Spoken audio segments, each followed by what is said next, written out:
जय हिंद दोस्तों। जो मर्चेंट नेवी के अंतर्गत 2560 पोस्ट पे वैकेंसियां जारी की गई है, आज की इस वीडियो में आपको ऑनलाइन फॉर्म भर के मैं बताने वाला हूं। 10वीं पास को कैसे फॉर्म भरना है, 12वीं पास के लिए कौन सी वैकेंसी है और किस फील्ड में आपको फॉर्म भरना है जिससे ज्यादा सैलरी आपको क्रेडिट होगी। तो सारी जानकारी इस वीडियो में आपको मैं देने वाला हूं। तो सबसे पहले एक बार फटाफट इसके नोटिफिकेशन को पढ़ लेते हैं ताकि दोस्तों आपको कोई दिक्कत नहीं रहेगी वैकेंसी के बारे में जानकारी लेने के लिए। तो बता दें दोस्तों, इसके ऑनलाइन एप्लीकेशन 1 सितंबर से लेकर 20 अक्टूबर तक चलने वाले हैं। आपका जो एग्जाम होगा वो नवंबर 2024 में होगा। रिजल्ट आपके एग्जाम के जस्ट 3 दिन बाद में डिक्लेयर कर दिया जाएगा। इसके अंतर्गत दोस्तों जो पोस्ट है उनकी एज और सैलरी में आपको बता देता हूं। डेक रेटिंग के लिए आपकी एज 17.5 से 25 साल होनी चाहिए। 50,000 से 85,000 सैलरी मिलेगी। 12th पास आपका होना चाहिए। इंजन रेटिंग में 40 से 60,000 मिलेगी और 10वीं पास आपका होना चाहिए। सीएमएन के लिए 38 से 55,000 चलिए और 10वीं पास आपका होना चाहिए। इलेक्ट्रीशियन के लिए आपका आईटीआई होना जरूरी है। 10th प्लस आईटीआई आपका दोनों होना जरूरी है और 60 से 90,000 आपको पेमेंट मिलेगा। वेल्डर और हेल्पर के लिए आपको 50,000 से 85,000 सैलरी मिलेगी। इसमें 10वीं पास प्लस आईटीआई होना जरूरी है। मेस बॉय के लिए आपको 40 से 60,000 पेमेंट मिलेगा जिसमें 10वीं पास होना जरूरी है। कुक के लिए भी आपको 40 से 60,000 पेमेंट मिलेगा जिसमें 10वीं पास होना जरूरी है। सिर्फ मेल कैंडिडेट इसमें फॉर्म भर सकते हैं, तो थोड़ा सा ध्यान रखिएगा। इसके अलावा जिसका दोस्तों रिजल्ट आने वाला है 12th का, वो भी फॉर्म इसमें अप्लाई कर सकते हैं। बात कर लेते हैं पोस्ट कितनी और आपको किस पोस्ट में फॉर्म भरना है। तो दोस्तों डक रेटिंग के लिए 511, इंजन रेटिंग के लिए 711, सीएमएन के लिए 302, इलेक्ट्रीशियन के लिए 29, वेल्डर और हेल्पर के लिए 96, मेस बॉय के लिए 304 और कुक के लिए 607 वैकेंसी आपके लिए रहने वाली हैं। तो इसके अंतर्गत दोस्तों अगर आपके अंतर्गत कोई दोस्तों टेक्निकल नॉलेज नहीं है तो आप मेस बॉय और कुक के अंतर्गत फॉर्म भर सकते हैं। इसके अंतर्गत आपको ज्यादा खतरा नहीं रहेगा, सैलरी भी आपको अच्छी खासी इसमें मिलने वाले हैं। आपका एग्जाम होगा जिसमें नेगेटिव मार्किंग 1.4 रहेगी, टोटल क्वेश्चन 100 रहेंगे। यह आपका सिलेबस रहेगा जिसमें जनरल अवेयरनेस, साइंस नॉलेज, इसके अलावा इंग्लिश नॉलेज और एप्टीट्यूड एंड रीजनिंग के क्वेश्चन आएंगे जिसमें 100 मार्क के क्वेश्चन रहने वाले हैं। इतनी जानकारी आपको नोटिफिकेशन में मिल गई। अभी हम इसके फॉर्म के बारे में जानकारी कंडक्ट करा देते हैं कि आपको फॉर्म किस प्रकार अप्लाई करना है।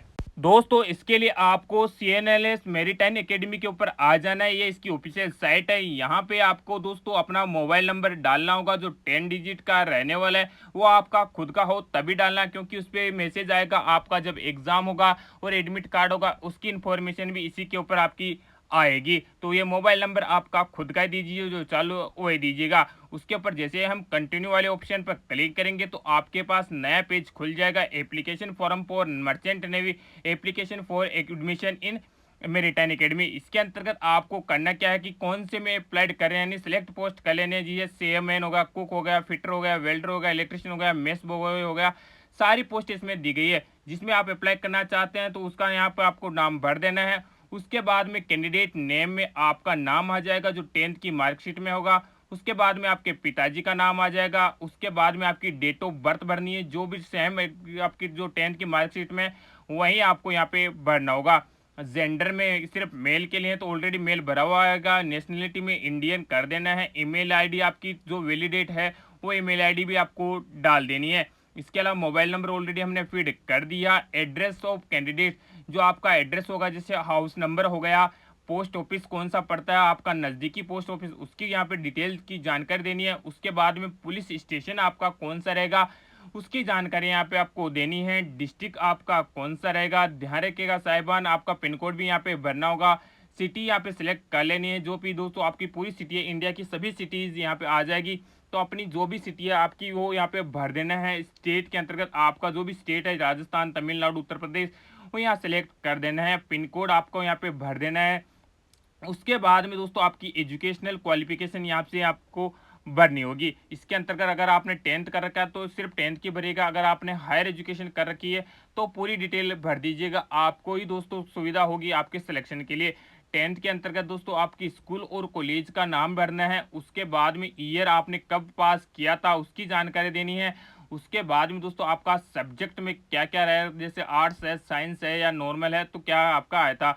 उसके बाद में आगे पूछा गया कि आपके परसेंटेज कितने बने थे 10th के अंतर्गत, तो वो परसेंटेज भी आपको डाल देनी है। सब्जेक्ट में दोस्तों अगर आपको कन्फ्यूजन हो तो ऑल सब्जेक्ट कर दीजिएगा। उसके बाद में दोस्तों आपका परसेंटेज यहाँ पे फिलअप कर देना है। नेक्स्ट की ओर बात करें तो दोस्तों 12th के अंतर्गत भी आपको सेम ऐसे ही कर देना है जैसे आपने 10th में किया था। उसके बाद में दोस्तों आपको बात करें कि अगर आपने कोई कैंडिडेट होता है जैसे ITI किया हुआ था या किसी के पास कोई डिप्लोमा होता है तो वो इसके अंतर्गत फिलअप कर देगा। इसके कब किया था, कौन से सन में किया था, कितने परसेंटेज उसके आए थे, वो सारी जानकारी यहाँ पे आपको धर देनी है। उसके बाद में upload your passport size photo, जो भी आपकी लेटेस्ट पासपोर्ट साइज फोटो है आपके पास वो यहाँ पे आपको अपलोड कर देनी है। उसके बाद में दोस्तों इसके अंतर्गत साइज बताई गई है कि कितनी साइज की आपका होना चाहिए, तो वो थोड़ा सा ध्यान रख दीजिएगा कि JPG मोड में होना जरूरी है। उसके बाद में दोस्तों इसके अंतर्गत बोला गया है कि अपलोड योर 10th सर्टिफिकेट, तो वो भी दोस्तों आपको सर्टिफिकेट अपलोड करना होगा। इसके अंतर्गत आपसे कुछ जानकारी मांगी जाएगी कि आप जो अपलोड करोगे फोटो तो उसके अंतर्गत आपको अलाउ करेगा फोटोज वाला एक्सेस, तो वो अलाउ कर देना है। 10वीं का दोस्तों सर्टिफिकेट्स भी आपको अपलोड कर देना है सेम प्रोसेस में। उसके बाद में 12th का सर्टिफिकेट मांगेगा। उसके बाद में अपलोड और ITI सर्टिफिकेट अगर आपके पास कर रहे हो तो बढ़िया बात है, अदरवाइज नहीं है तो कोई दिक्कत नहीं है। उसके बाद में बताया गया है कि आपका जो 10th की मार्कशीट है वो तो हमने अपलोड कर दी, अभी आपका अपलोड करना है आधार कार्ड। तो आधार कार्ड का भी दोस्तों इन्फॉर्मेशन है वो अभी आपको अपलोड करना है आगे और पीछे से, ये थोड़ा सा ध्यान दीजिएगा क्योंकि कई सारे कैंडिडेट सिर्फ आगे आगे से अपलोड कर देते हैं और बाद में उनका फॉर्म रिजेक्ट कर दिया जाता है।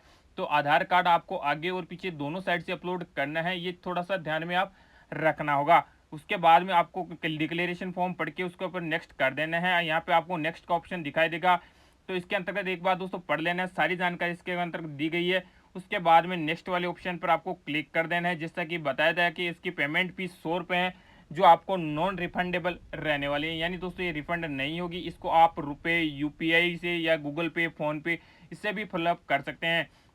ध्यान रखिएगा इसको पे करने से पहले आपको मोबाइल नंबर और ईमेल आईडी भी डाल दीजिएगा ताकि आपके फ़ोन में मैसेज आ जाएगा कि जब 100 रुपये कटेंगे। तो जैसे गूगल पे से भी आप कर सकते हो, किसी के पास फ़ोन पे है उससे भी हम कर सकते हैं, कोई दिक्कत आपकी नहीं रहेगी। अगर आज के पास ये भी नहीं है तो आपके पास क्रेडिट कार्ड, डेबिट कार्ड, कुछ भी कार्ड है, कार्ड से भी आप अपना पेमेंट करवा सकते हो। इसके बाद में दोस्तों कंटिन्यू वाले ऑप्शन पर कलेक्ट कर लेना है। जैसे कुछ भी ऑप्शन एक सेलेक्ट कर लिया, जैसे फ़ोन पे हमने सेलेक्ट कर लिया, आगे नेक्स्ट कर देना है।